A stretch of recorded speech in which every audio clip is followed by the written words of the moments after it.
하나님께서 오늘 우리에게 주시는 말씀은 신약성경 누가복음 5장 1절에서 11절까지 말씀입니다.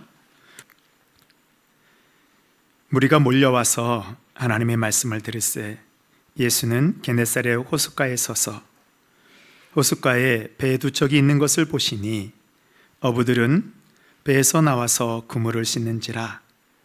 예수께서 한 배에 오르시니 그 배는 시몬의 배라. 육지에서 조금 떼하기를 청하시고 앉으사 배에서 무리를 가르치시더니 말씀을 마치시고 시몬에게 이르시되 깊은 데로 가서 그물을 내려 고기를 잡으라. 시몬이 대답하여 이르되 선생님, 우리들이 밤이 새도록 수고하였으되 잡은 것이 없지만은 말씀에 의지하여 내가 그물을 내리리이다 하고, 그렇게 하니 고기를 잡은 것이 심히 많아 그물이 찢어지는지라. 이에 다른 배에 있는 동무들에게 손짓하여 와서 도와달라 하니 그들이 와서 두 배의 채움에 잠기게 되었더라. 시몬 베드로가 이를 보고 예수의 무릎 아래 엎드려 이르되 주여, 나를 떠나소서, 나는 죄인이로소이다 하니, 이는 자기 및 자기와 함께 있는 모든 사람이 고기 잡힌 것으로 말미암아 놀라고 세베대의 아들로서 시몬의 동업자인 야고보와 요한도 놀랐습니다. 예수께서 시몬에게 이르시되 무서워하지 말라, 이제 후로는 내가 사람을 취하리라 하시니, 그들이 배들을 육지에 대고 모든 것을 버려두고 예수를 따르니라. 아멘. 이것은 하나님의 말씀입니다. 우리 예전 노래 중에 혹시 사랑은 연필로 쓰세요라는 노래를 아시나요? 네, 이거 아시는 분들은 다 옛날 세대인데, 그 노래가 시작이 이렇더라고요. 꿈으로 설레이는 이 가슴에 사랑을 쓰려거든 뭐를로 쓰라고요? 연필로. 너무 이렇게 크게 하시면 안 돼요. 가사의 내용은 사랑을 할 때 처음부터 너무 진한 잉크와 같은 그렇게 사랑을 하게 되면 혹시라도 나중에 잘못되었을 때에는 무언가 다시 시작하기에 어렵기 때문에 좀 살살 사랑을 하라라는 그런 가사입니다. 이 노래 가사가 사실 하나하나 뜯어보면 머리로는 이해됩니다. 아, 나도 이렇게 해야지. 근데 여러분들 사랑은 어떻게 하셨습니까? 연필로 한 사람은 없잖아요. 머리로 이해되지만 그렇게 할 수 있는 것은 아닙니다. 누구나 어떤 일을 할 때에는 실패할 거라고 생각하고 제대로 하지 않는 사람은 없습니다. 내가 하는 일, 내가 선택한 일이 잘 될 거라고 믿습니다. 하지만 그 일을 실패하였을 때는 그때는 우리는 어떻게 해야 될지 잘 모릅니다. 우리는 어릴 적에 실패에 대해서 배워보질 못했습니다. 늘 성공해야 된다, 그렇게 배워왔습니다. 그래서 한번 실패하게 되면 다시 일어나기가 참 힘들어집니다. 실패를 했을 때 일어나는 사람과 그렇지 못한 사람의 차이가 있더라고요. 실패를 극복하는 사람은, 그러니까 실패를 극복하지 못하는 사람은요, 자신이 하고 있는 일을 가장 중요하다고 생각합니다. 다른 것은 생각하지 않습니다. 오로지 그 일만 생각합니다. 그러다 보니까 그 일을 실패한 다음에는 다른 게 없어요. 소망이 없는 것입니다. 그러나 실패하게도 다시 일어나는 사람을 보면요, 일보다 사람을 중요하게 여깁니다. 일, 사업은 실패할 수 있습니다. 때로는 공부를, 취업을 내가 원하는 대로 하지 못할 수도 있죠. 그러나 그럼에도 불구하고 나를 여전히 지지해주는 가족이 있고, 또 실패하였어도 다시 일어날 수 있는 나라는 가장 소중한 존재가 있기 때문에 실패해도 다시 시작할 소망이 있는 것입니다.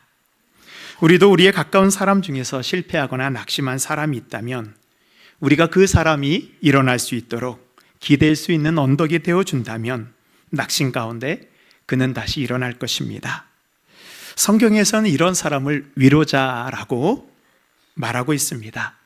사도행전 4장 36절에 보면 구브로에 난 레위족 사람이 있으니 이름은 요셉이라 사도들이 일컬어 바나바라, 번역하면 위로의 아들이라 하니, 위대한 사도 바울은 위로자 바나바가 있었기 때문에 가능했습니다. 여러분에게는 어떤 위로자가 있습니까? 여러분은 어떤 위로자가 되고 있습니까? 그래서 성경에서는 참된 지혜를 가진 사람은 일보다 사람을 중요하게 여기는 그런 사람입니다. 우리가 우리의 뒤를 돌아보면요, 사실 우리가 참 이것을 잘하지 못했습니다. 늘 일이 먼저였고요, 사람은, 가족들은 뒷전이었습니다. 우리가 이런 것들을 많이 후회하고 있죠. 일은 열심히 했지만 사람을 챙기지 못하고, 일이 잘 됐기를 바랬지만 사람이 잘 되기를 바라지는 못했습니다. 그런데 오늘 우리가 성경을 좀 살펴보면요, 우리 하나님께서 가장 소중히 여긴 사람이 바로 있습니다. 바로 우리입니다. 성경의 모든 기적은요, 사람을 위해서 베풀어 주셨더라고요. 에덴 동산을 만드신 것도 아담과 하와를 위해서였고, 광야에서 만나를 내린 것도 배고픈 우리를 먹이기 위해서였습니다. 사막의 강을, 광야의 길을 내신 것도 헤매이는 우리를 위해서입니다. 하나님께서는 잠언에서 이렇게 말씀하셨습니다. 우리 잠언 11장 30절 말씀 함께 읽어볼까요? 의인의 열매는 생명나무라, 지혜로운 자는 사람을 얻느니라. 지혜로운 자는 무엇을 얻는다고요? 사람을 얻는다 하였습니다. 여기서 얻는다라는 것은 히브리어로 로케하인데요, 단순히 소유한다 그 정도의 뜻이 아니고요, 있는 힘을 다해서 뛰어가서 내가 그것을 움켜잡는다라는 거예요. 하나님은 그만큼 우리를 소중히 여기시고 우리를 붙잡아 주셨습니다. 신약 성경 예수님의 삶과 사역을 보아도요, 모두 다 사람을 위한 일이었고 사람을 얻기 위한 사역이었습니다. 사역보다 사람이 먼저 있고, 성경의 모든 이적은 사람 때문이었습니다. 예수님께서는요, 사람을 얻는 일에 집중하셨습니다. 사람의 가치를 아셨기 때문입니다. 그래서 이 세상 누구보다 예수님처럼 사람을 소중히 여긴 분은 없을 것입니다. 그래서 예수님께서 우리를 얼마나 소중히 여기시는지 마태복음 16장에 이렇게 말씀하고 있습니다. 우리 같이 한번 읽어볼까요? 사람이 만일 온 천하를 얻고도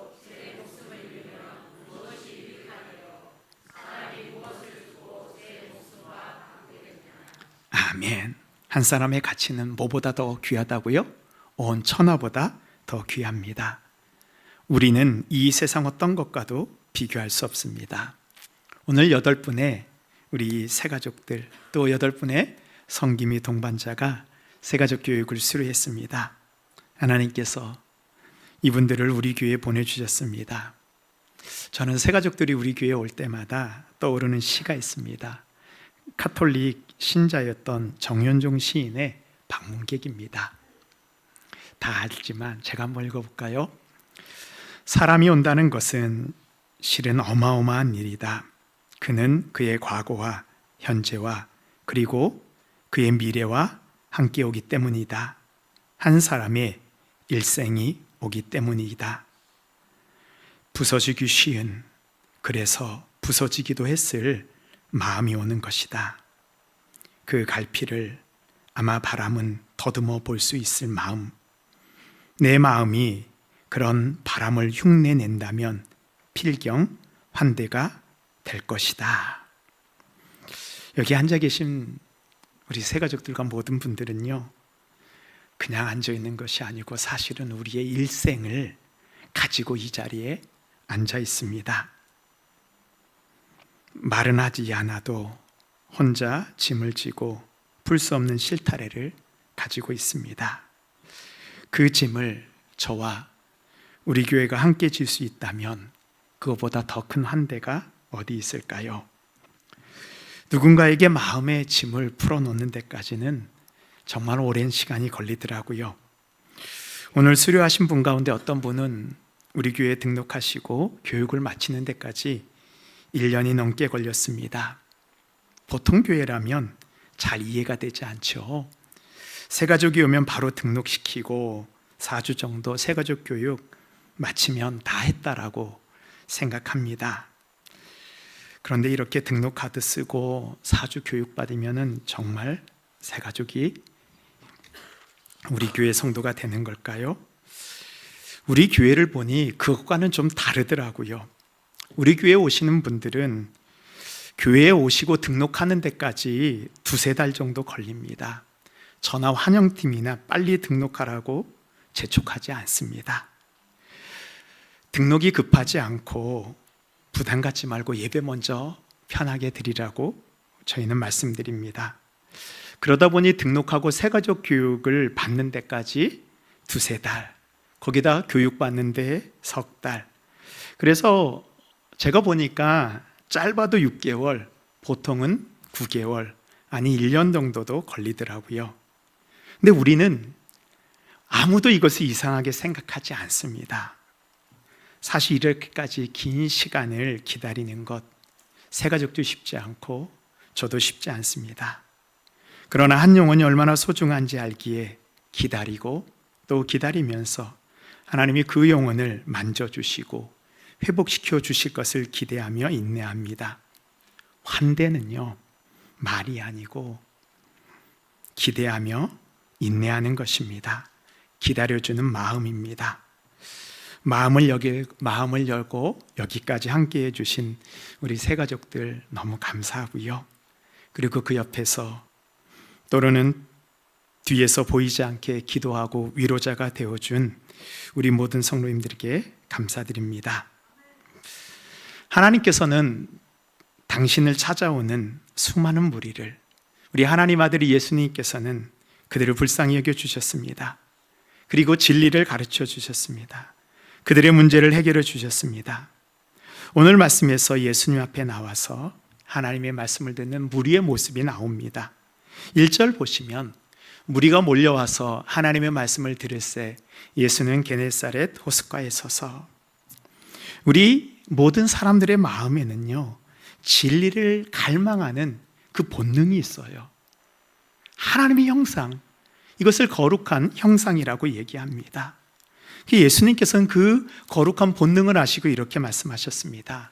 마태복음 4장에 보시면 예수께서 대답하여 이르시되 기록되었으되 사람이 떡으로만 살 것이 아니요, 우리 뒤에는 함께 읽을까요? 시작. 하나님의 입으로부터 나오는, 그렇습니다. 사람은 먹을 거로만 살지 못합니다. 바로 우리의 영혼의 양식, 하나님의 입으로부터 나오는 말씀이 있어야 합니다. 그래서 사람들은 영적 양식을 주시는 예수님께로 나왔습니다. 우리는 어떤 사람을 보면서 저 사람은 영혼에 대해서 관심이 없어, 영혼의 일에 대해서는 관심을 가지고 있지 않아 라고 생각하고 말할 때가 있습니다. 그런데 이것은요, 우리가 그 사람의 마음을 깊이 보지 못해서입니다. 모든 사람은 자신의 영혼에 관심이 있습니다. 돌보고 싶습니다. 다만 세상 일이 너무 바빠 내가 가지고 있는 짐이 무거워 그것을 살피지 못할 뿐이죠. 그런데 그 사람이 그 짐으로부터 넘어지는 순간 사람들은 자신의 영혼에 대해서 관심을 가지고 돌보려고 합니다. 예수님께서는 당신을 따르는 수많은 무리를 사랑하고 한 영혼이라고 더 구원하시기를 바라셨습니다. 그래서 예수님께서는 무리 가운데 제자를 선택하고 그들을 가르치고 그들에게 집중하셨습니다. 우리도 할 일이 많이 있죠. 이 일 저 일 다 중요해 보입니다. 그러나 우리가 집중하고 선택해야 하는 일들이 있습니다. 이것을 아는 사람이요, 지혜가 있는 사람입니다. 첫 번째로 예수님께서는 한 영혼에 관심을 가지고 있습니다. 오늘 말씀에 보니 예수님의 제자 중에 수제자 베드로가 있습니다. 베드로는요, 늘 예수님과 함께 있었습니다. 예수님 있는 곳에 실과 바늘처럼 베드로가 따라다녔어요. 그래서 복음서를 보면 예수님의 공생의 가운데 중요할 때에는 그 옆에, 예수님 옆에 늘 베드로가 있었습니다. 다른 제자들은 데려가지 않아도 베드로는 꼭 데려갔습니다. 변화산에서 모세와 엘리사를 만날 때에도, 회당장 야이로의 딸을 살릴 때에도, 겟세마네 동산에서 최후의 기도를 드릴 때에도 늘 예수님 옆에 베드로가 있었습니다. 예수님께서는 이 베드로를 어떻게 얻으셨을까요? 오늘 말씀해 보면 예수님께서는 베드로를 한 번에 어떻게 보면 좀 쉽게 제자를 삼은 것처럼 보입니다. 근데 우리가 복음서를 좀 더 자세히 살펴보게 되면 예수님과 베드로의 만남이요, 한 번이 아닌 것을 보게 됩니다. 그래서 성경에 보면 하나님께서 전심으로 자기에게 향하는 한 사람을 찾기 위해서 얼마나 노력을 기울이시는 것을 우리는 알게 됩니다. 역대하 16장 9절에 보면 하나님의 눈은 온 땅을 두루 감찰하사 전심으로 자기에게 향하는 자들을 위해서 능력을 베푸시나니, 하나님이 우리를 어떻게 찾으신다고요? 온 땅을 두루 다니시며 전심으로 하나님을 찾는 자를 찾고 그들에게 당신의 능력을 베풀어 주십니다. 요한복음에 보니까 베드로는 안드레를 통해서 전도를 받아 예수님을 만났습니다. 또 마태복음 4장에 보면요, 예수님이 갈릴리 해변을 다니시다가 베드로를 만난 그런 장면도 나옵니다. 마태복음 4장 18절 보시면 갈릴리 해변에 다니시다가 두 형제 베드로라는 시몬과 그 형제 안드레가 바다에 금을 던지는 것을 보시니 그들은 어부라. 그런데 누가복음 4장에 보면요, 예수님께서 베드로의 장모의 열병을 고쳐주시는 장면이 있습니다. 누가복음 4장 38절 보시면 예수께서 일어나 회당에서 나가서 시몬의 집에 들어가시니, 시몬은 베드로의 예전 이름입니다. 시몬의 장모가 중한 열병을 앓고 있는지라 사람들이 그를 위하여 예수께 구하니, 예수께서 가까이 서서 열병을 꾸짖으신데 병이 떠나고 여자가 곧 일어나 그들에게 수종드니라. 예수님께서는 열병을 마치 사람을 꾸짖듯이 꾸짖습니다. 그랬더니 병이 떠나갔어요. 성도들도 예수님의 이름을 부르며 예수님의 이름으로 병이 떠나기를 명할 수 있습니다.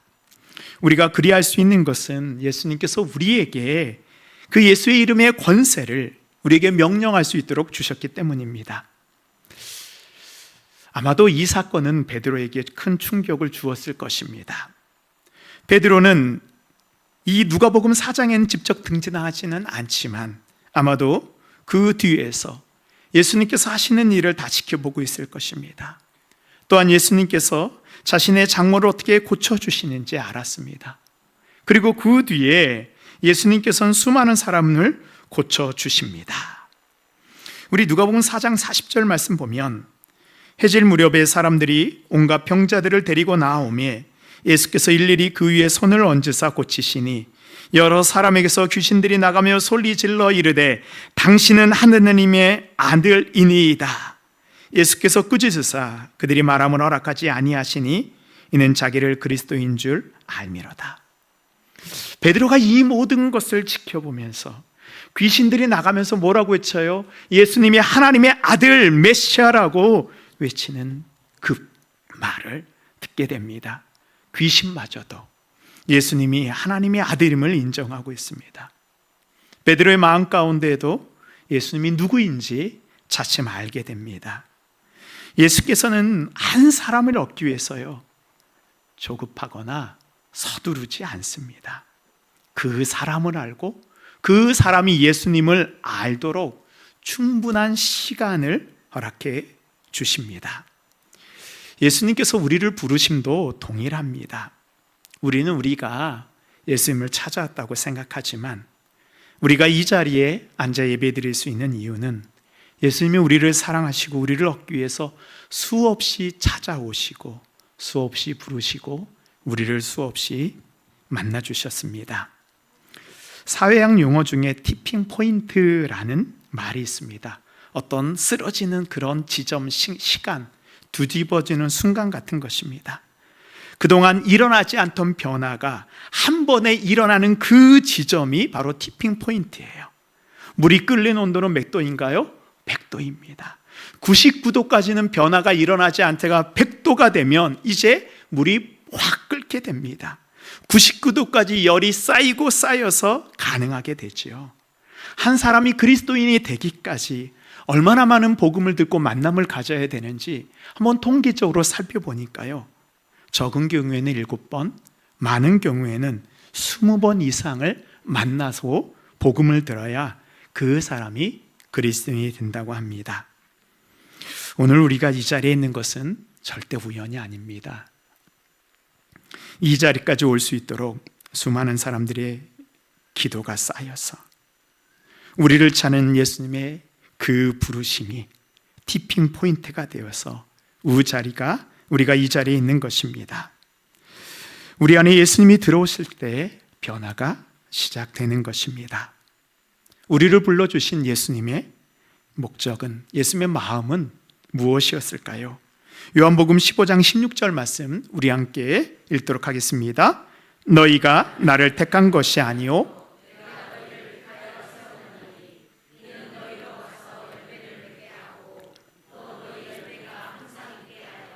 내 이름으로 아버지께 무엇을 구하든지 다 받게 하려 함이라.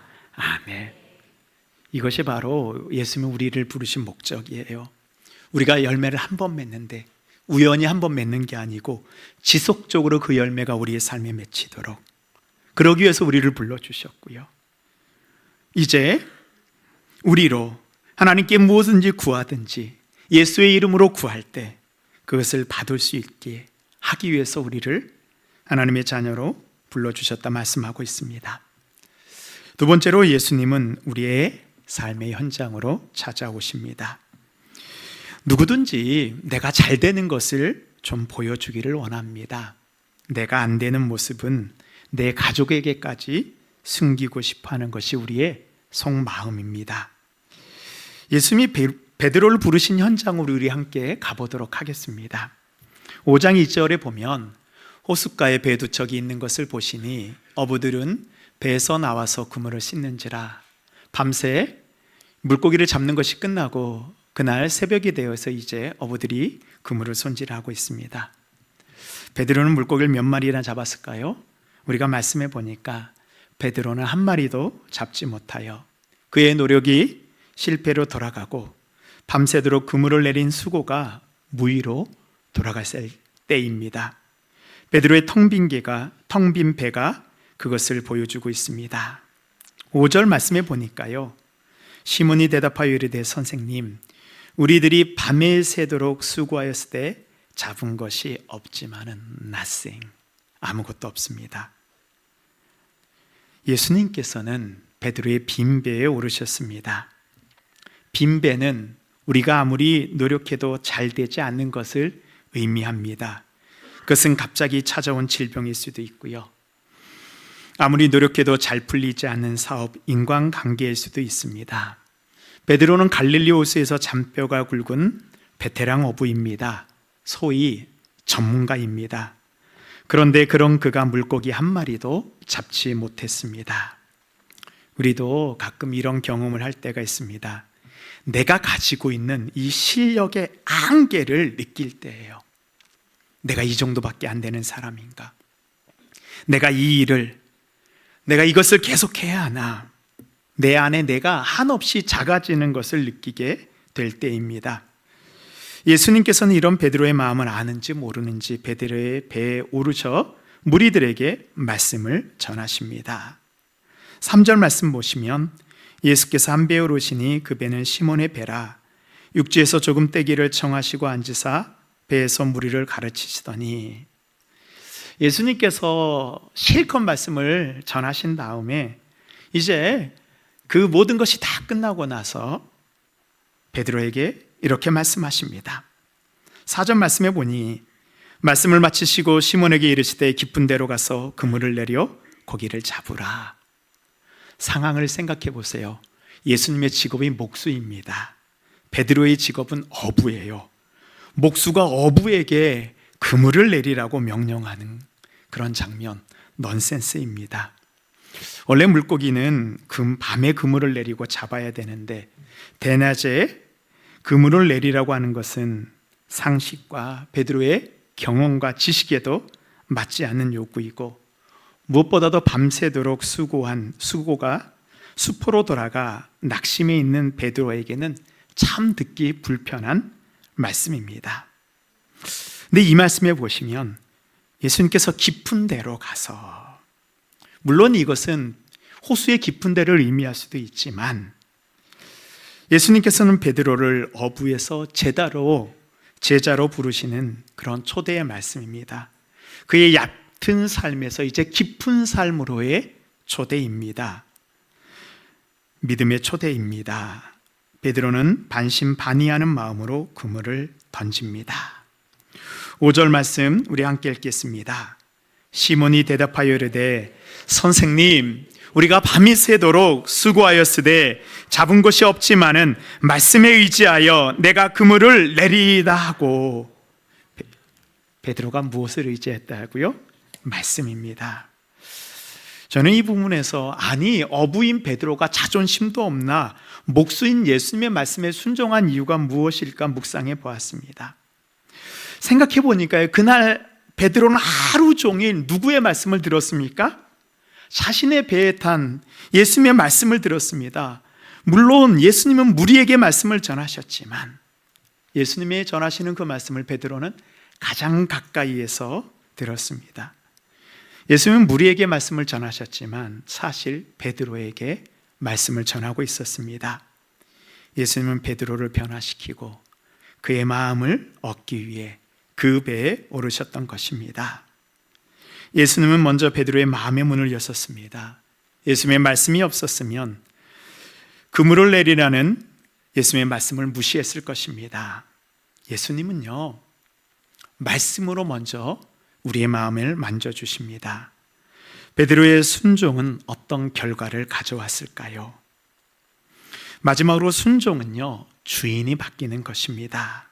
우리 6절 말씀 함께 읽겠습니다. 그렇게 하니 고기를 잡은 것이 심이 많아 그물이 찢어지는지라. 아멘. 베드로는 자신의 내키지 않은 순종에 비해서 엄청나게 놀라운 기적으로 돌려받습니다. 베드로의 그물을 내리는 작은 순종이 가져온 결과는 상상할 수 없을 만큼의 큰 열매였습니다. 베드로의 순종이 없었다면 이것을 보기도 경험하지도 못했을 것입니다. 여기에 순종의 원리가 있습니다. 순종은요, 가능성이 있어서 순종하는 게 아니에요. 우리가 예수님이 우리에게 말씀하실 때 이거 내가 들으면 이거 가능성이 있겠구나 해서 순종하는 것이 아니고 주님의 말씀이기 때문에 우리가 순종해야 하는 것입니다. 나의 삶에도 마찬가지입니다. 예수님이 말씀하셨을 때 내가 내 형편이 허락하기 때문에 내가 순종하는 것이 아니고 지금 나에게 말씀하시는 분이 모든 상황의 주인 되시는 주님이 말씀이기 때문에 우리가 순종하는 것입니다. 우리가 우리 안에 가지고 있는 작은 믿음으로 우리 안에 있는 큰 불신앙을 밀어낼 때 그때 주님이 우리의 삶에 역사하여 주시는 것을 우리가 믿어야 하는 것입니다. 베드로가 밤새도록 일어서 예수님의 말씀에 순종하기 어려울 때 순종했던 것처럼 우리가 힘겨울수록 말씀에 집중하기 어려울 때 바로 그때가요, 말씀에 가장 귀를 기울여야 할 때인 것, 우리가 그것을 기억해야 합니다. 그런 힘든 시간에 말씀을 가까이 하고요, 말씀에 더 귀를 기울여야 합니다. 말씀을 듣고 나누는 자리를 떠나지 않고 더 찾아야 합니다. 그때가 더욱 순종이 필요할 때입니다. 우리의 순종이 티핑 포인트가 되어서 놀라운 주님의 응답을 받을 수 있습니다. 베드로에게 어떤 변화가 일어났을까요? 8절 말씀에 보니 시몬 베드로가 이를 보고 예수의 무릎 아래 엎드려 이르되 주여 나를 떠나소서 나는 죄인이로소이다. 5절에서요, 분명히 베드로는 예수님을 뭐라고 불렀어요? 선생님, 랍비여라고 불렀어요. 그러나 이제 베드로가 예수님을 통해서 만선을 경험하고 나니 예수님의 무릎 아래 엎드려 예수님을 나의 주여 퀴리오스, 마이 로드, 나의 주님이라고 부르고 있습니다. 베드로에게 실패를 의미하는 빈배는 무엇입니까? 그 인생의 실패의 장소에서 베드로는 주님을 만났습니다.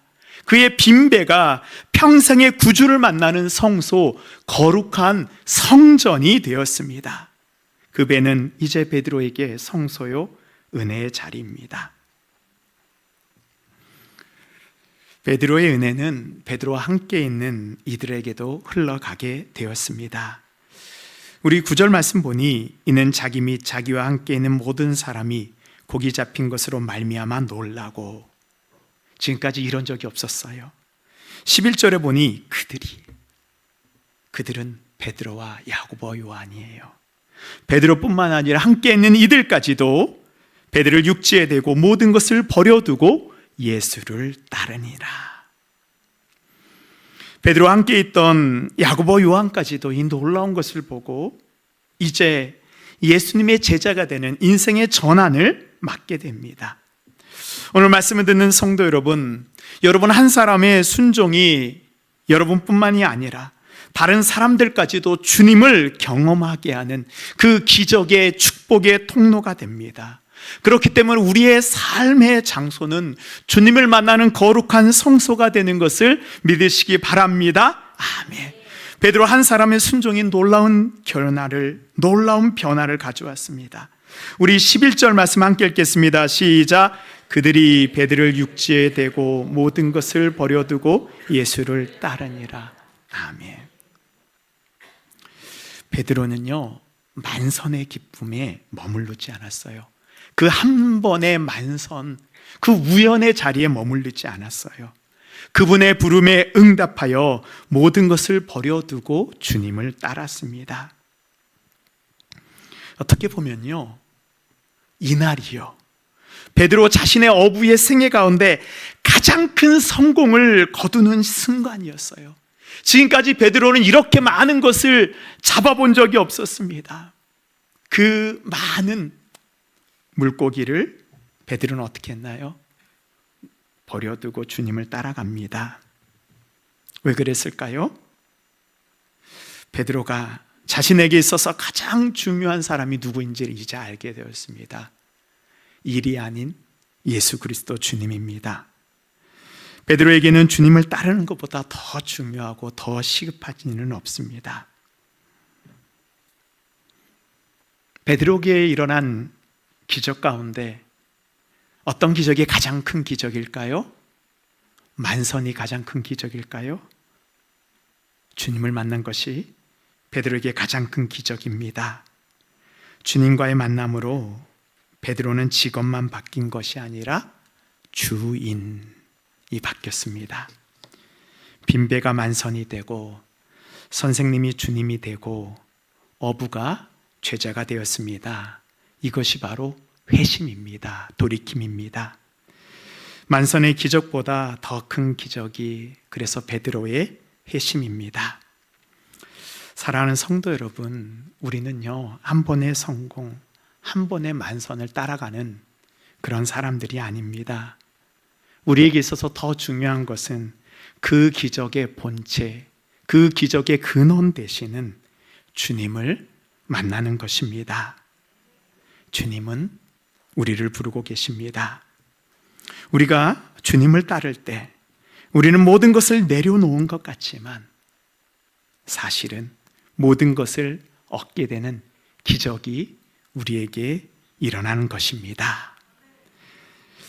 그렇습니다. 예수님의 부름에 순종할 때 우리의 삶의 날마다 이 기적이 일어나는 그런 은혜의 삶을 우리는 살게 될 것을 믿습니다. 아멘.